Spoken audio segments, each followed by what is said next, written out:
Back to the Crockpot.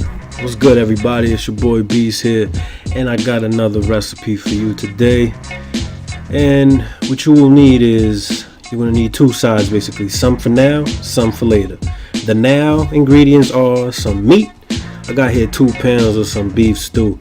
You can get whatever meat you prefer. I like the beef stew in this recipe I'm about to make. You need some barbecue sauce. I decided to give this new Cola Cube barbecue sauce. It has those cola cans on the side, so I'm assuming it tastes like it. I don't know. And some of this Westchester sauce. And these are our now ingredients. Our later ingredients would be some cilantro, some green onions, and some tomatoes. Alright, so let's get started. As we all know, with the crock pot, all you gotta do is put the shit in there and let it cook. And that's exactly what we're about to do. We're gonna put this beef right up in there. Then we're gonna put the sauces. Start with the barbecue sauce. Put a whole bunch. Do you have to measure it? It doesn't really fucking matter. Just put a whole bunch, alright? Go with your favorite barbecue sauce if you don't want to experiment like me. But it's all good though. Then put some of that Westchester sauce. And the reason why I say it doesn't really matter is the meat will pick up a nice barbecue flavor, but it's gonna get overpowered by the cilantro, green onions, and tomatoes towards the end. I'll show you what I mean. Alright, so we're just gonna cook this. Alright, and of course it's gonna be cooking for about 6 to 7 hours.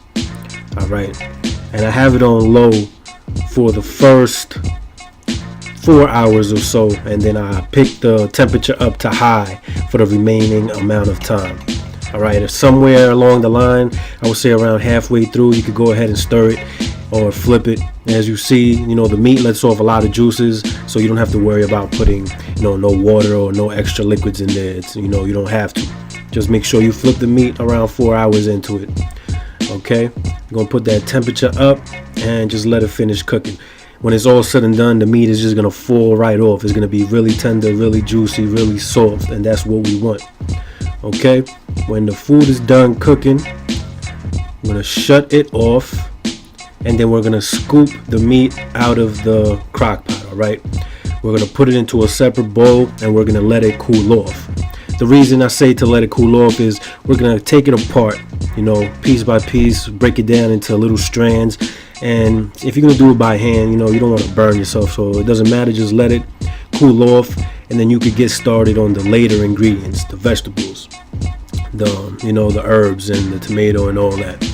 All right, and don't throw away the sauce just yet. All right, we're gonna use a little bit of that at the end, about 2 to 3 tablespoons worth of that sauce that's still in the crock pot.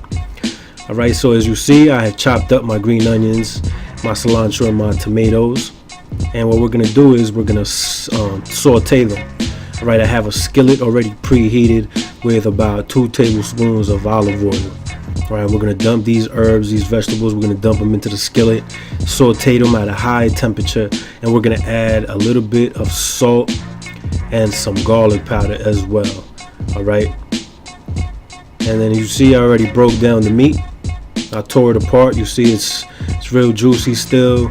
It's really soft, and at this point in time, after cooking it so long, it just breaks apart with no problem. All right, we're still gonna leave that aside.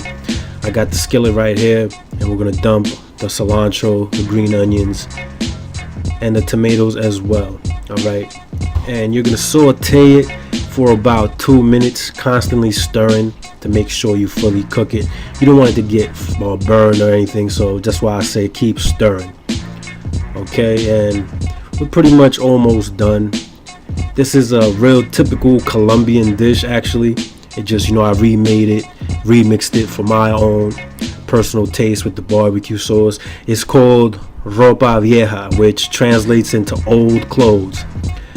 Yeah, that's what it translates to. Don't ask me why, but it's a dish that we eat here in the U.S. as Colombians, but it's really popular back home in Colombia.